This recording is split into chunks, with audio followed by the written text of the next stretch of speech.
Looks like we have some folks joining in, so we'll just give it another minute or two here before we get started. Thank you all for joining us.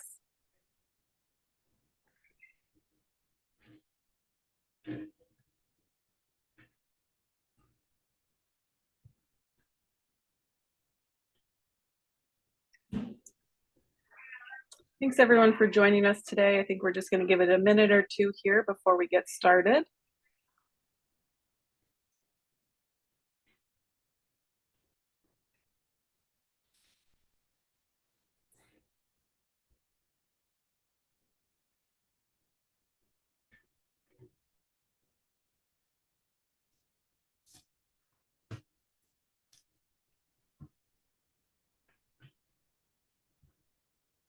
All right, well, I know we have a tight agenda today, so I think we'll get started here. Thank you all for joining us today for this webinar. We're really excited to have a superstar lineup of folks to discuss with you. And we're really appreciative to the team at Solar Media for supporting this effort as well. So I think we can go ahead and start sharing that first slide and get us teed up here as we get started. So appreciate everyone joining us today. We're really excited to be talking about the application of AI for the operation of battery energy storage assets today. I am not seeing this screen here. Is there the slide being shown, or is that just on my end? I could see the slide, you move to the next. Oh, okay. I cannot see it. We're on slide 1, Francesca. Okay, great. So thank you all for joining. We're really excited to be here today to talk about AI in the energy storage sector. And we wanted to talk a little bit about this topic because it's something that we see as an emerging topic within the sector. We see it brought up often when we're talking about the operations and maximization of storage and renewables assets. Whenever that's being discussed, we're hearing more and more about this term AI. Because the term arises so often, it can often be confusing. It can sometimes start to lose its meaning. But it does have a very true meaning, and without engaging and leveraging AI, massive portfolios of storage and renewables assets can be leaving flexibility and significant end value on the table. So we're excited to be here to dive a bit deeper and clear up some of that confusion, and also drill deep into how AI is actually being used today to result in real concrete value for owners and operators and investors in energy storage, renewables, and hybrid assets. So a couple of areas to clarify before we jump in. The first is what we mean by AI. It's a broad term. It can refer to several definitions and subtypes. We generally use it to refer to the type of technology that enables computing systems to mimic human intelligence and human thinking patterns. Some of the subcategories of AI that we're watching and leveraging include machine learning, in which models are ingesting significant amounts of data and learning patterns to make predictions or assumptions about the future. Generative AI, which uses deep learning models to create complex or original output. But regardless of type, another thing that we're seeing in the energy storage sector is that AI does not necessarily run 100% on its own, unfiltered, in a way to get maximum benefit out of the technology. We see real power coming from using AI as a tool that enhances, improves, and accelerates the expertise of human experts. And that's in part because AI is good at some things and not so great yet at other things. And so our speakers today will attest to that and share some examples of how they're seeing AI being applied in the field today to have a real impact on building, designing, maintaining, operating, and financially optimizing energy storage assets. So today you'll hear from some speakers at Fluence across several key different focus areas, from innovation and product design and advanced analytics to uncovering performance insights, to the way that AI is being used to change how we bid or generate revenue from storage and renewables assets. So I'm very excited to be joined by our experts here.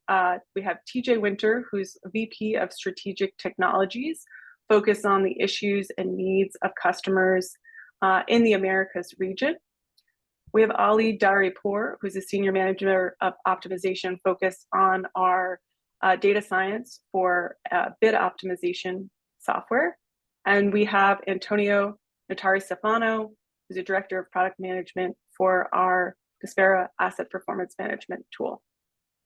Thank you all for being here. And without further ado, I'll pass it over to TJ to get started. Great, thanks, Francesca. Next slide. Just a little bit about Fluence to kick us off. At Fluence, our mission is to transform the way we power our world to create a more sustainable future. And we do that through a variety of different products and offerings, which is highlighting here on the slide. So, Fluence sells energy storage solutions. So that's, batteries in enclosures and the various different operating systems and portions that go along with that. We also have services teams that provide services under long-term service agreements, and we have optimization software. And I think what's a little bit interesting or unique that I hope you all take away from this webinar is really the digital aspect of Fluence, and the AI stretches across all of these different areas of the Fluence business. And so we'll be giving you several different examples, with an especially focusing a bit on some of the optimization software. So next slide, please. So as Francesca mentioned in the overview, the focus of this webinar is really around how the artificial intelligence and human expertise, when brought together, can improve the performance and outcomes for stationary energy storage systems. And this graphic, in addition to being kind of a fun riff on a famous painting, you may notice, also I think is really indicative or representative of a couple of key messages we want to send here. First is these energy storage systems produce a very large number of data points. It can be hundreds of thousands or even millions of data points at certain large energy storage systems. And making sense of that with strictly rules-based systems just really doesn't work. It's labor intensive. It can miss trends that would otherwise be uncovered, and it's not a long-term sustainable solution. So there's a real need for AI that can be trained on data at hand and predict future events and what's coming up. The other sort of key part of this here is there's a human hand on the screen as well. So something that I want to emphasize in my section, and I think this is something that's pretty unique at Fluence, is that we take a large amount of effort in thinking about the so what part of the question, right? So you have an insight, you have something that's been uncovered by the AI. Well, you need to do something with that to actually create value. And so those pieces all together are something that I think Fluence is pretty uniquely set to deliver. You can go to the next slide, please. So as context, I wanted to share with this group the way that my team inside of the Americas thinks about creating new opportunities for AI and ML to increase value. So first of all, we identify opportunities where there's both a technological capability and also a customer need, and where those overlap to potentially do something interesting. We call that a bit of a hypothesis of value. Then we develop first viable demonstrations of value. So we go off and we do some, or it could be sort of an ad hoc analysis or maybe a trial effort at creating something to uncover the trend that we think we identified earlier. And if that goes well, we move into the third phase, which is enhancing. So in the enhance phase, we actually take those first viable demonstrations of value and we develop them into complete applications, and we get feedback from internal customers, other people inside of Fluence, in terms of how those applications work and what they're able to deliver. And from that, we move into the integration phase. So the integration phase is where we then scale that value more broadly, and we bring those learnings back into an overall view of technology and needs, which helps us again identify new needs at the beginning. So this is the way we think about this problem and kind of work through it. And I want to share with you one specific example of something that my team has worked on and how it's delivered value. Next slide. So the particular example I'm sharing with you today is an ML-based tool that allowed and continues to allow our customers to improve asset availability by unlocking stranded energy. So what do I mean by that? Inside of battery systems, when there are many cells, hundreds of battery cells put together, there's the concept of things being imbalanced. So if every cell is exactly in balance with every other cell, so they're at exactly the same level of energy all the time, then you can get the maximum amount of energy in or out of that battery system. But if you start to get an imbalance, you get what's sort of shown here in the graphic in the upper right of the screen, where the different cells inside of the system, some have higher levels of energy, some of them have lower levels of energy in them. So what does that mean? Well, when you discharge the system down to near empty, you actually can't get all of the energy out of the system. So you end up having stranded energy, or what's said here as wasted energy, where you have energy in the batteries, but you're constrained by the one that discharged first, and so you can't get all the energy out. You also have unavailable capacity on the tap end, because when you go to charge, you can't get all the way to top of charge either. So this is something that develops within all battery energy storage systems to a certain degree, are these imbalances, and it's something that we've spent some time in my team quantifying and understanding what some of the causes are. I wanted to share some more detail around that. So the quantification of this is shown in the lower left corner of this slide. And we created a tool that for every single rack in an energy storage system will say what the level of balance is. Now, when all of the cells are almost exactly the same as each other, when things are very in balance, then that's highlighted as a green color on this chart. That means that the spread between the highest state of charge cell and the lowest state of charge cell is very small. When that spread gets very large and you end up with something that looks like this graphic on the upper right, where there's a big difference, well, then things start to turn yellow or orange or red. And we use this tool to identify areas of systems where our services team should take proactive action to bring the system back into its higher performing state. But we also use it to identify trends or figure out sort of broader issues that may need to be resolved. So one example of that is we actually found in a few systems that there was a bad component. So this is a component which was not going all the way towards failing in the systems, but was not performing within its requirements or specifications. And over time, that bad component was causing racks to go out of balance. So that means that bad component was causing there to be this case of energy being stranded or capacity being unavailable. And you can see in the chart here on the right a bit of what the signature, the fingerprint of that looked like, where you end up having the spread between the voltage of the highest cell and the voltage of the lowest cell. And so our tool used machine learning to go through data from a large number, hundreds of thousands, millions of battery cells, and identify where in the system we're seeing this particular fingerprint or thread. And then our services team was able to then go out into the systems and proactively make component changes in order to bring the system back into a high-performing state. Next slide. So why does this matter?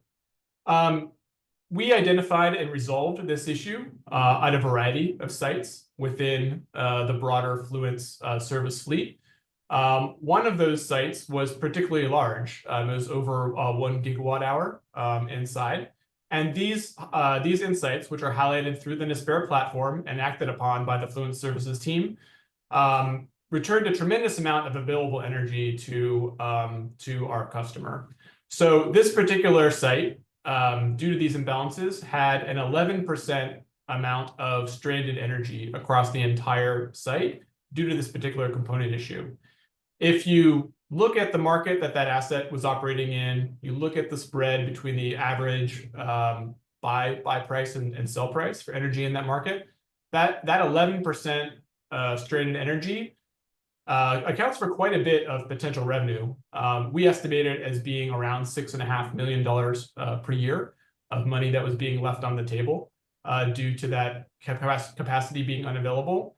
And through the tool, which identified those particular areas of imbalance, through Nispera, which surfaced it so that people knew about it and were able to quickly see where the issues were, and then through the actions of our service team, I'm happy to report that we were able to bring that down to a much lower number and restore the site's full ability to achieve revenue performance for our customer.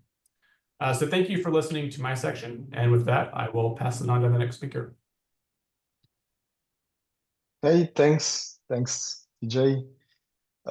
Indeed, there is a significant potential that can be unlocked by correcting the imbalance.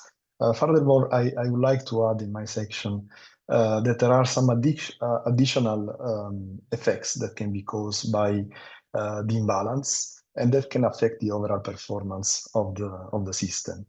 The cell charge imbalance, of course, is a real issue in the BESS, which can lead to overcharge, like high voltage, or over discharge, low voltage, or specific cells in the pack.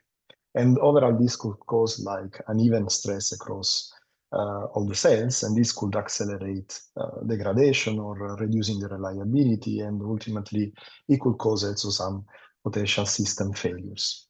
That's why the monitoring of certain variables in order to check together with imbalance also some other causes that could cause stress for the cells is important also for planning some maintenance actions. The charge imbalance is, of course, not the only cause of stress of the cells. There are multiple ones, multiple variables, multiple indicators that can be used to detect the status of some cells, like the mechanical abuse is not typical for the stationary BESS that we operate, but the thermal and the electrical abuses are, of course, of interest for the BESS applications. We have developed in Influence a suite of tools, basically models, in order to monitor certain of these variables and also indicators in order to have a fast track of certain cells that show some anomalies. Based on this, basically, there are multiple indicators and variables that can be used. Some of them can be mentioned, like could be high current operation, or high and low voltage operation, or high temperature operation, or the DC resistance as an indicator of cells that have particular stress. Next slide. So in this slide, on the left side, you can see a radar plot where basically there are 5 dimensions. Each of them correspond to a different operational variable that indicates some sort of violations. You can see the high voltage, the high temperature, high current, low voltage, and DC resistance. All of them can trigger some possible issues or can be caused by some other issue of certain components.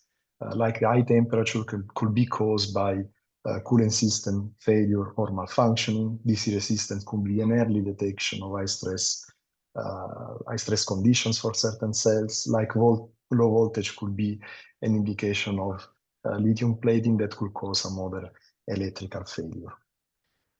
How do we use these kind of inputs in order to train our AI models? So basically, you can see on the right like a scatter plot where we plot the magnitude of the overvoltage versus the duration of the failure. Of course, there is a certain set of statistics like duration, magnitude of the violation, but also the occurrences or in which kind of operation these kind of issues occur. It could be all very variable inputs in order to train some models, in order to detect some possible accelerated cell degradation. So kind of inputs that can be built on these spaces is basically like statistical features, like cross-checking what is magnitude, duration, occurrences, and so on, to be compared by the machine learning with possible trends of some indicators, like DC resistance or lithium plating estimation. So the help of the AI models here is basically to correlate some possible violations in the normal operation of the condition with some trends or some indicators, and so detect some possible issues that deserve some attention. So these models are basically, the outcome is basically try to detect some issues and take some action on some cells that have already certain degradation. But now I want to show you an example of how we can prevent certain conditions, in particular on the high temperature. Next slide. So in this slide, you can see multiple charts. They refer to a use case of AI machine learning in action, basically, and this basically to prevent cooling system to fail. Let's look at the variables that are correlated with the failure that we have investigated. The first line chart represents the temperature of the supply water temperature. The supply water. The second one represents actually the coolant inlet pressure, that basically is the pressure of the coolant is part of the cooling system. And below, last chart, you can see actually the performance of the rack in terms of power, charge and discharge. You can see at a certain point an actual outage on a couple of racks occurring at a certain time.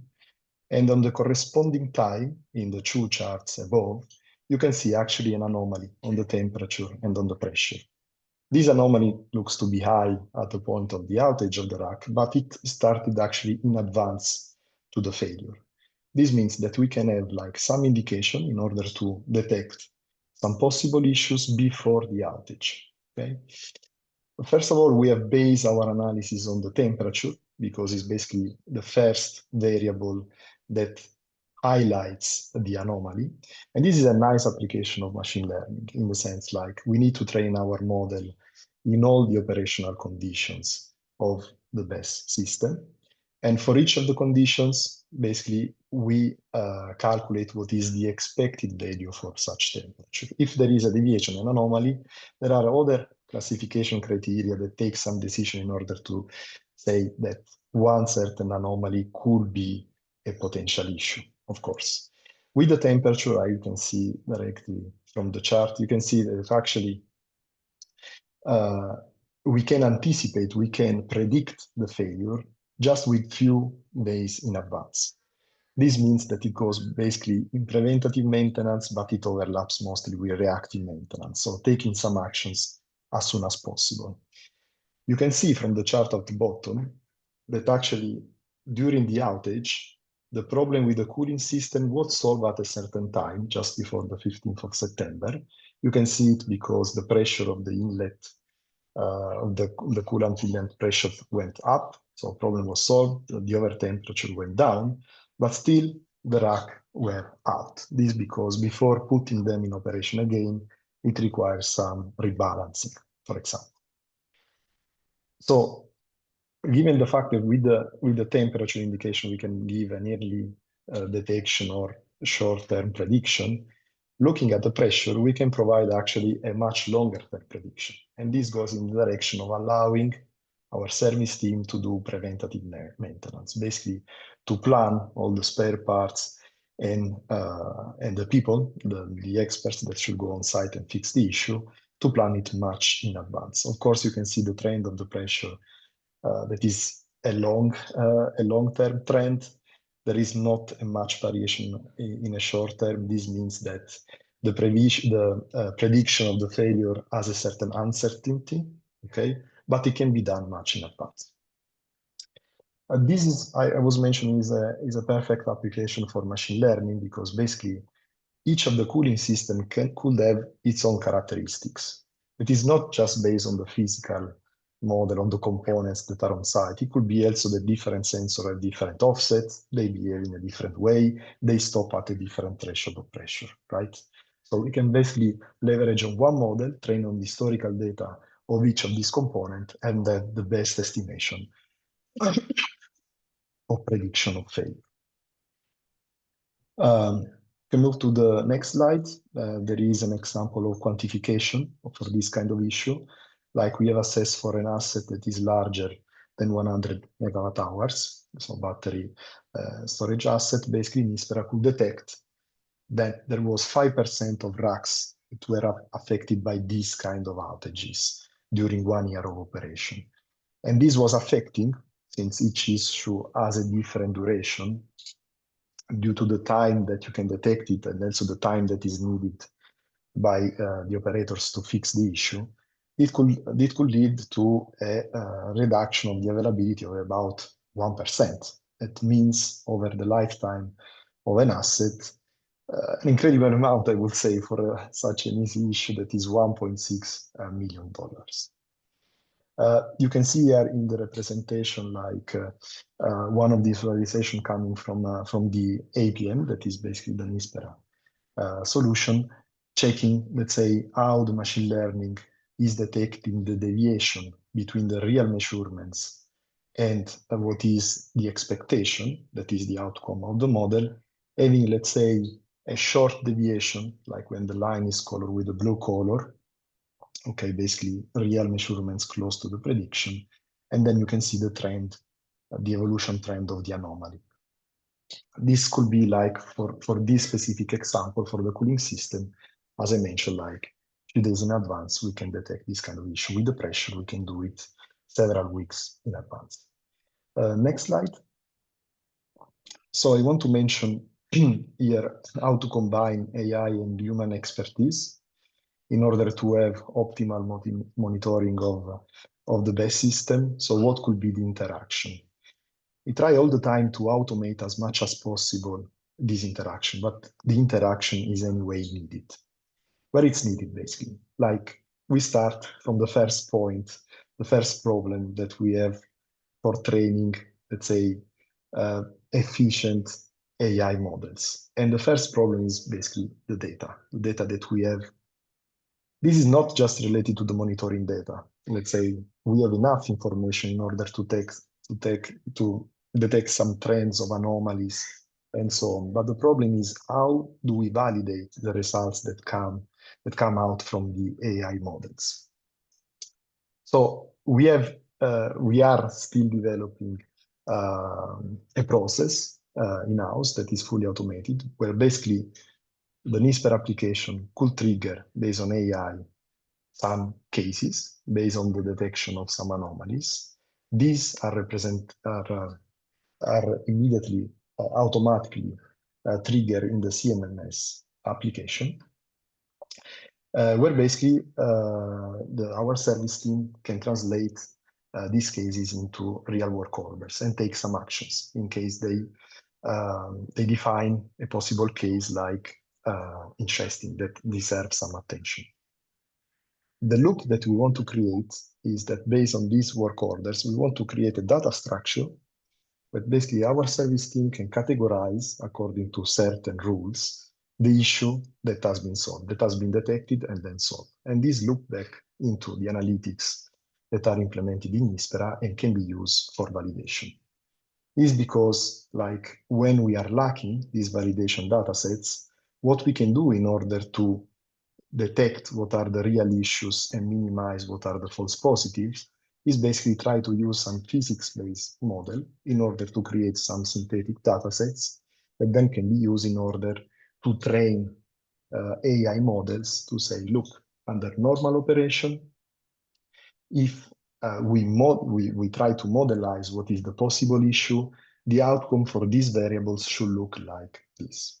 There are multiple operational conditions, so let's say augmenting the training set with all these cases is of course very useful, but still, we are just synthetic data.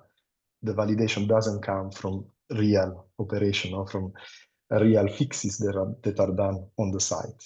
So by doing this loop that I just presented, we will have like continuously feedback from service people that is operating directly on the assets, and we can use this data for continuous training of our AI models in order to minimize as much as possible what are the false positive, or also try to detect better what are the true positives.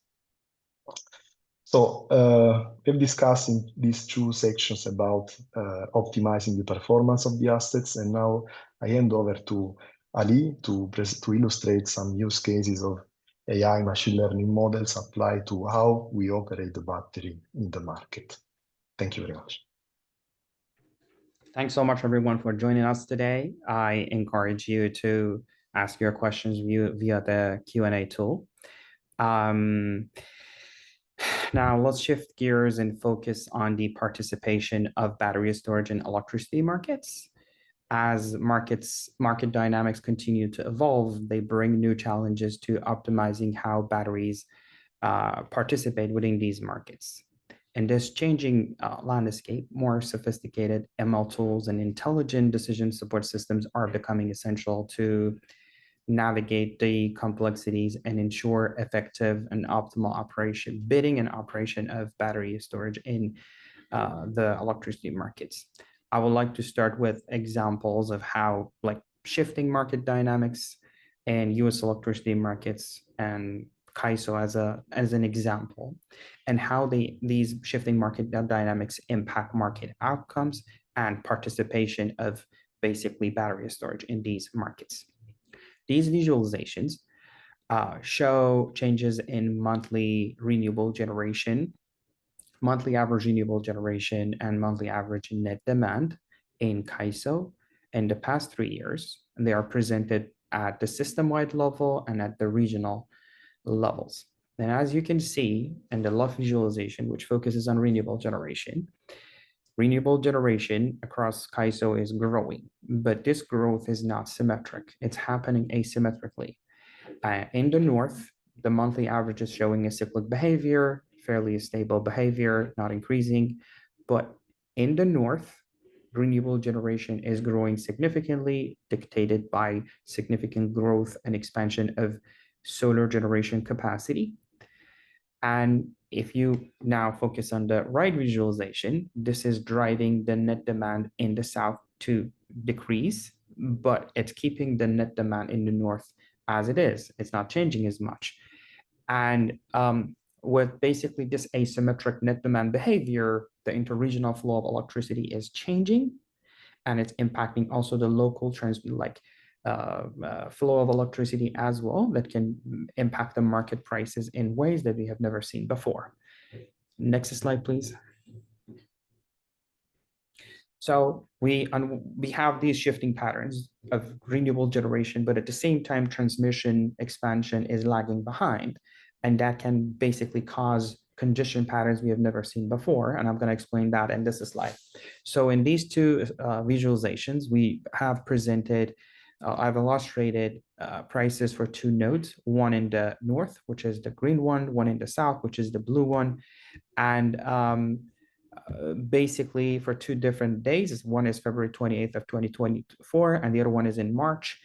And basically in the top one, it was a day with a lot of solar generation in the middle of the day, led to congestion, and basically congestion trapped solar generation in the south, which couldn't flow to the north to meet net demand, and that led to dispatching more conventional assets in the north. And as you can see, the result is a limited arbitrage value in the north, but a significantly higher arbitrage value in the north. You can see how prices have dipped in the south. In March, in the first week of March, it became even more peculiar. And despite the arbitrage value in the south was steady, but in the north, prices started peaking in the middle of the day, and resulting basically pushing the battery storage asset who predicted this pattern to discharge in the middle of the day. So, and next slide, please. Now, before I delve deeper into how sophisticated AI and decision support systems can address these challenges, I want to provide a high-level overview of bidding optimization in electricity markets. bidding optimization for batteries for each market. For example, day-ahead market, real-time market. It starts with forecasting energy and ancillary service prices. The price forecasts are consumed by an optimization model that determines the optimal energy and AS schedules with the objective of maximizing the revenues. Basically, the idea is to optimize or the allocation of battery capacity across different products. The next step is to convert those optimal schedules to bid curves, such that the optimal energy and AS schedules clear the market and maximize the revenue. A common approach toward forecasting and bid optimization is using deterministic approaches that basically at the forecasting stage, you come up with a single realization of the price forecast, the most likely forecast. And in the bid optimization, you also use a deterministic bidding optimization.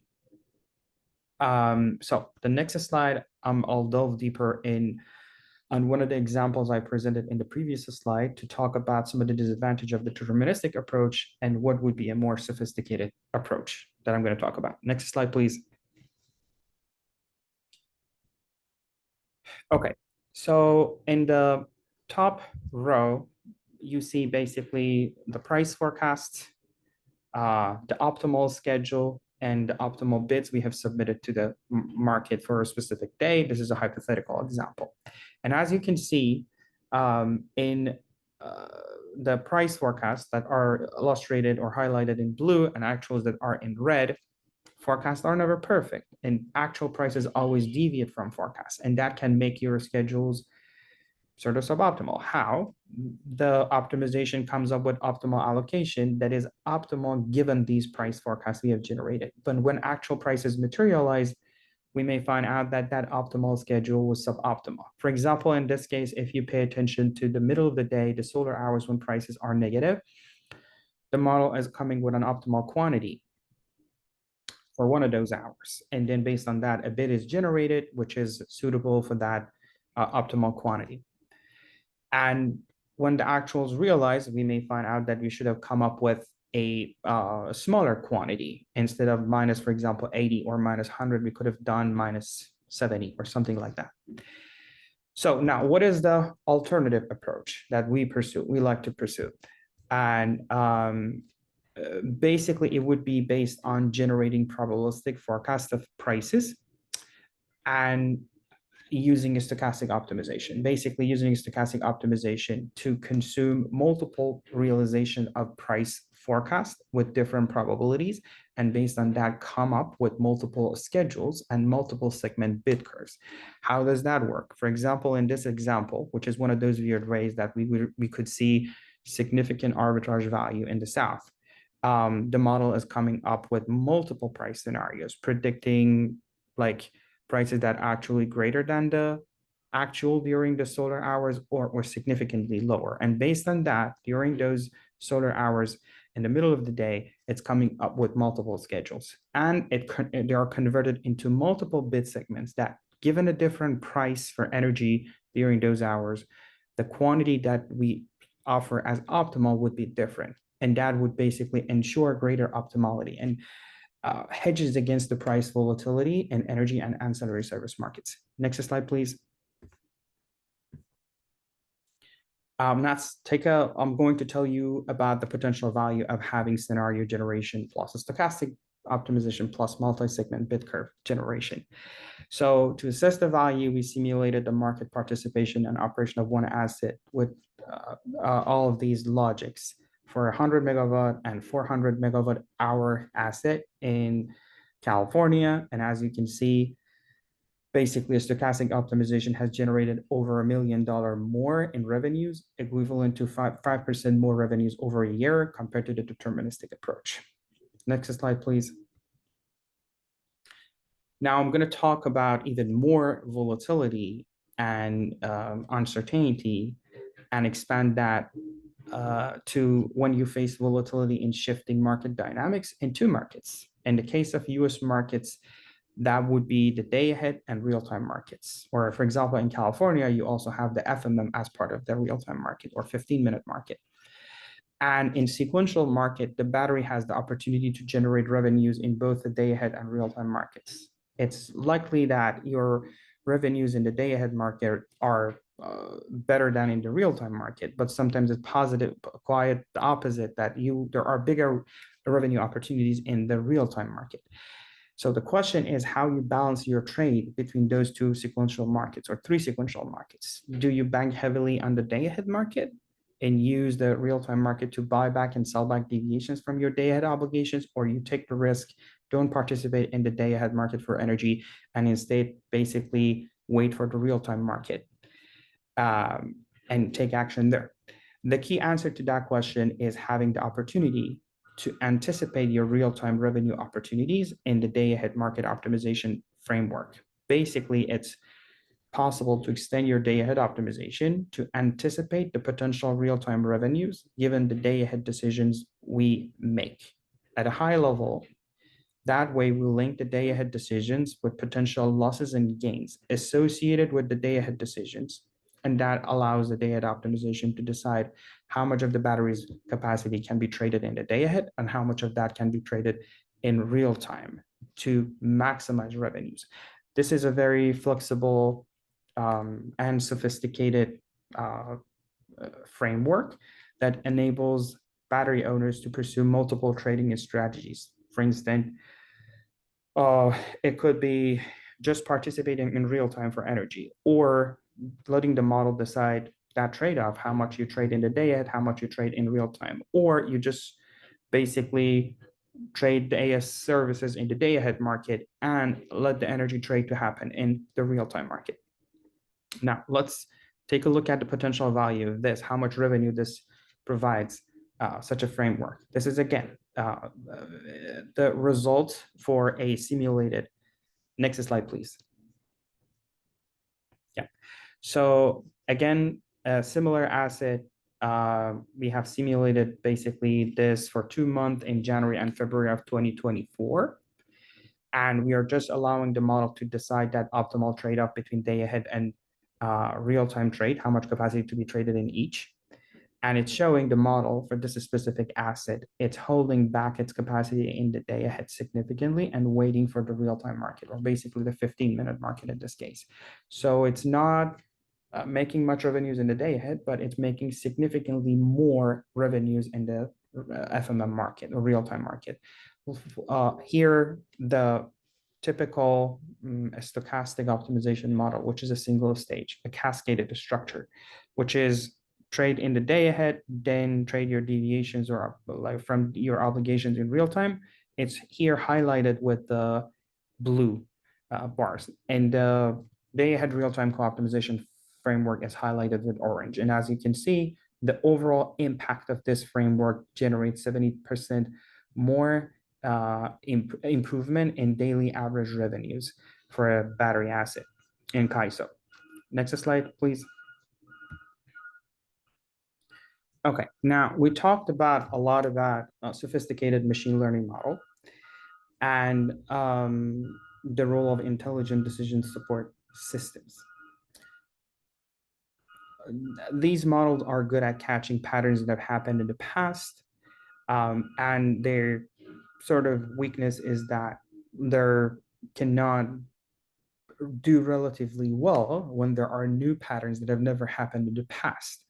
Examples of such patterns would be extreme weather conditions that have never happened in the past, for example, like an extremely hot day or extremely cold day that can disrupt the fuel price and lead to cascaded outages in the grid that can generate weird price patterns or regimes in different parts of the grid.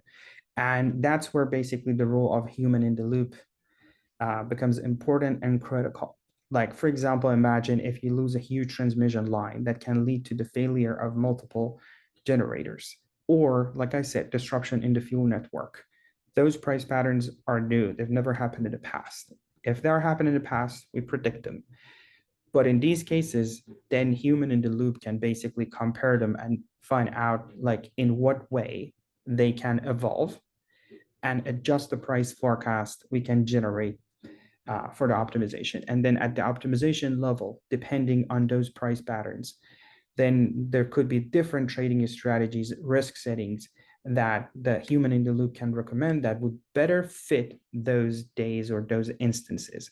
And the same about bidding. Like So human in the loop can overwrite bits that we generate for like using our sophisticated tools for battery storage assets to make sure if we don't catch those ephemeral dynamics, the human in the loop can basically adjust and correct to get the ultimate outcome that's desired by our customers. So with that, I'm gonna conclude my slides. Thank you so much for paying attention.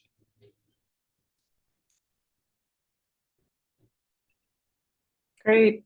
Thanks, Ollie, Antonio, and TJ. Really appreciate all the great insights that you're sharing here on the slides. We do have some questions coming in from the audience, so hoping we can get through probably not all, but hopefully a good chunk of questions from folks. So I think first question, Antonio, was around your predictive analytics. There was a question in terms of where the data was coming from, like what types of assets in terms of chemistry or OEMs have the team been looking at? Is there certain size battery that the data that you were showing was coming from? Are the models that you're looking at dependent on, you know, certain battery technologies or types? Definitely for the first part of my presentation where I was showing some features, let's say stats features that can be used in order to detect like an anomalous degradation of certain cells.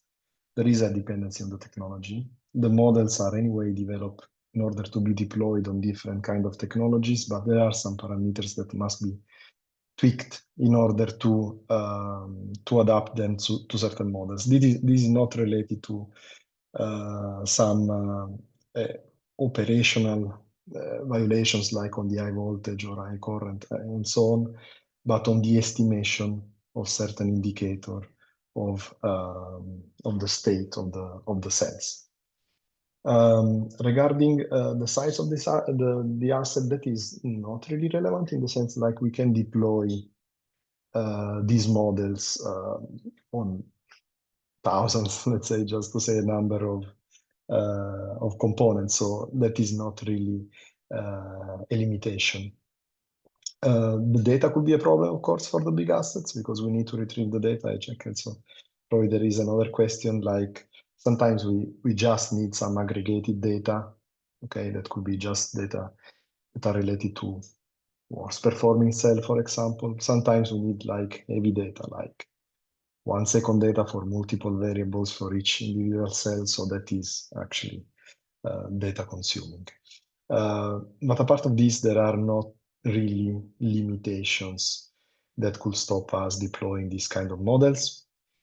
Of course, what is important in deploying these kind of models, AI-based or machine learning models, is mostly having enough data in order to train the models and possibly also validation datasets.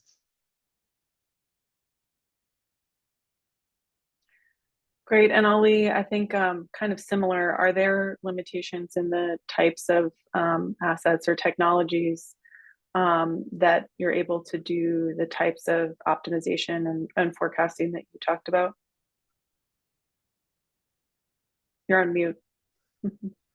No, depending on the configuration of the battery assets we operate, like whether they are a standalone or they are hybrid, that have to submit joint bids to the market, or if there are co-located assets when they're responsible for their own bids, each individual asset. We basically can apply all these logic, and we do. And there is no limitation. They could be even applied to standalone solar. Okay, great. That's really helpful. I'm seeing another question around TJ around the imbalance data that you were talking through. Wondering, you know, in terms of additional applications for that type of data, if you see applications around system controls, and that if that's an area that you see as additional high impact from those metrics. Oh, that's a great question. It's definitely interesting. Yeah, in my section, you may remember I described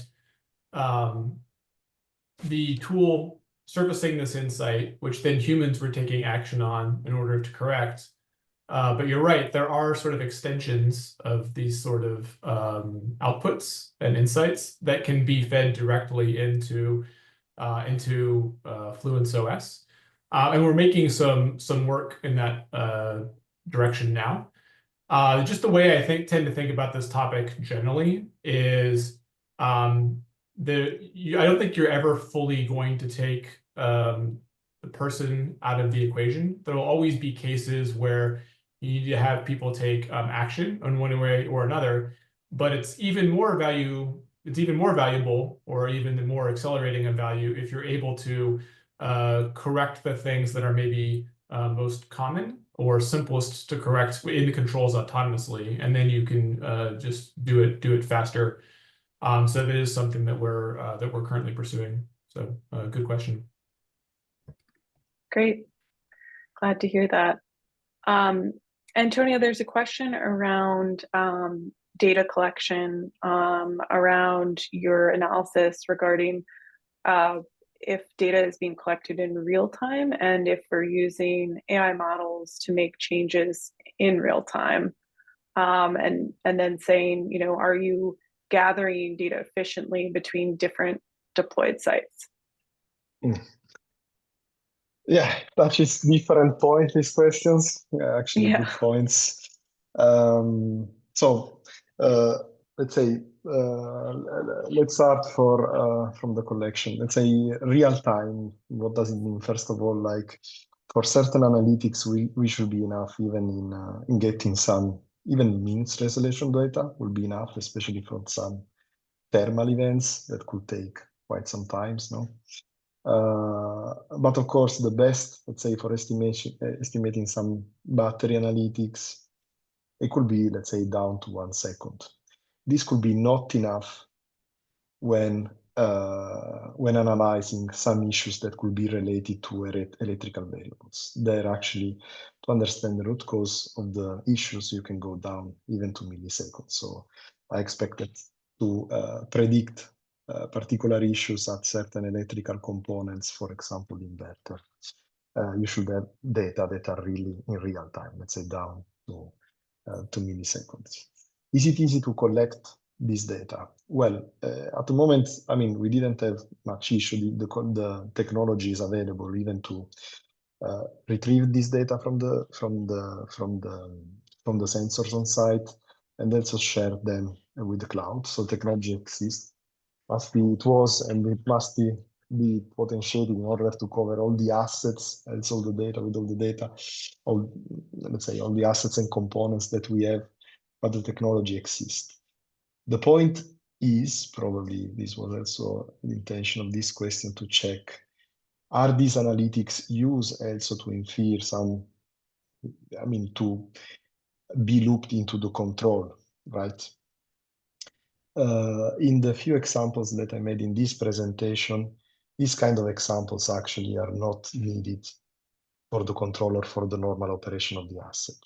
But if you go into, let's say, more battery analytics, like having better estimation, like make some example like state of health or state of charge, going into a better estimation of what is the actual capacity of the site, that of course can have some implication. So here in Fluence, we are working on installing more and more computational power in order to run these algorithms on the edge, and so be also available to loop into the system locally in order to optimize certain control logics. Yeah. Makes sense. That's great to hear. Thanks for that, Antonio. I'm seeing a few questions come in, Ali. I think maybe some clarifying questions around the availability of the platform for bid optimization, Mosaic. Some questions around like which markets the solution is available in, if it's only available for just Fluence battery storage assets, And then one question around, is it available for just grid scale assets, or is it also available for like distributed assets in a VPP? So I guess it's kind of three questions in one for you. Oh, for which markets, right? These solutions that we talked about, they're already in CAISO. They're in production, running for multiple assets. We are also taking them to ERCOT, like it's already happening in ERCOT. And it's basically any new market we enter, those solutions will exist as we enter. What was the second one? Is it just Fluence assets? This is absolutely not sensitive to who the manufacturer is. It is basically a solution based on market volatility. So depending on the market volatility, for example, like if you're in CAISO, I think the volatility of prices these days are less than what we see in ERCOT. So in a market like what I presented was for CAISO, but in a market like ERCOT, the volatility is greater and we expect the value would be even greater. Or for example, about day-ahead real-time co-optimization I mentioned, the ERCOT at the moment doesn't track a state of charge, and absent that feature, the value of day-ahead real-time co-optimization is actually greater. So it's mostly about market rather than about technology. And the third one was, sorry. Is this in use for VPPs? It's not at the moment, we don't support VPP, but like if at some point we decide to support VPP, the same logic can also apply to VPP as well. Okay, great. And one more that came in for you around just clarifying the role that Fluence plays in this process. Is Fluence acting as a market participant, doing the kind of market operations piece, or optimizer developing the bids? Yeah, so we are an optimizer. We are not a Queasy, a quantity scheduling entity, but we have partnership with Queasys across different markets. We work them, and but we are not a Queasy. Okay, great. I thank you for that. I appreciate that. I know we're getting through a lot of questions and we only have a couple minutes left here, so I think this is an interesting one that's just a little bit broader around, you know, that the presentation here was focused more around in the ground uses of AI for battery storage assets, but just, I guess, a general question across each of you. What do you see as kind of that next frontier? What do you see on the horizon for applying artificial intelligence to the operating, maintaining, designing of battery energy storage systems? So I'm happy to go first. You're absolutely right that the example that I shared today, and I think the examples that Antonio and Annalise shared were also around operational use cases. But AI technology has the potential to enhance or transform many other parts of energy storage system lifecycle as well. So I think it may even have been highlighted in some other webinars we've shared before. Fluence is already using AI in some ways for the system design portion of our systems. So whether that's models that help us better predict how systems will perform under different market operating or environmental conditions, or the ways that batteries will respond and age under certain use cases. These are things that are already happening today. There's still a lot of potential for those areas to move forward with sort of advanced techniques, but it's already happening. Beyond that, I have the personal view that there's a lot of other parts of the life cycle that'll be touched as well, whether it's end of life or whether it's even earlier in the sort of supplier screening and supplier qualification process. So I think the opportunities are quite large. On my side, if you can continue, actually, Yeah. TJ mentioned most of the good points where to apply AI, I see like more and more implementation on the edge. So basically running on the side close to the sensors and possibly having AI that interact more with the control logics. I see possible utilization of the AI also for a new concept of the service maintenance planning. Talking about the concept of reliability that is not new at all, but let's say updating any risk matrices of failure of components based on information that comes from AI, mentioning like what is predicting maintenance or alarms that are that can be used for let's say prioritize certain kind of issues, so for preventative maintenance, for example. This is the way that I see it. So let's say optimizing what is the maintenance strategy based on reliability indicators that are updated based on AI models, predictive in premise. And then looking at, let's say, the APM, that is what Nispera, actually is. I see like more and more utilization of AI in order to have more a tool that doesn't allow just an analysis from the users, but basically the tool itself can provide multiple insight to the user. Let's say not even doing analysis, but the user is already driven on the issue, on the kind of analysis that should be done, and so on. I see the AI more and more. It will be more and more used for these scopes. I'll keep it quick. We are at time. I think I can think about 3 different things. One is better coordination between hardware and software. When I say software, I'm talking about the optimizer and make sure, for example, degradation informed bidding. That's one way you can think about it. The other one is basically making sure you can, for example, maximize the revenue from basically cycling at the right time, cycling more or less at the right time. That also another area of improvement to maximize revenues while staying within the warranty limits that the asset has or the technology has. The other one is the most important one, which is mostly about the markets, is coming up with more and better risk management tools to give to the customers to make sure they can monetize the risk they're taking and take them into account in their decision-making process. So basically automating that process even further beyond what we have done at the moment. Great. That's a lot on the horizon. Well, thank you all so much. I know we're at time. We appreciate you presenting today and appreciate everyone attending, sharing all of their questions. And we encourage you to reach out to us if you have additional questions. We'd be happy to speak further. So thank you so much. Have a wonderful afternoon.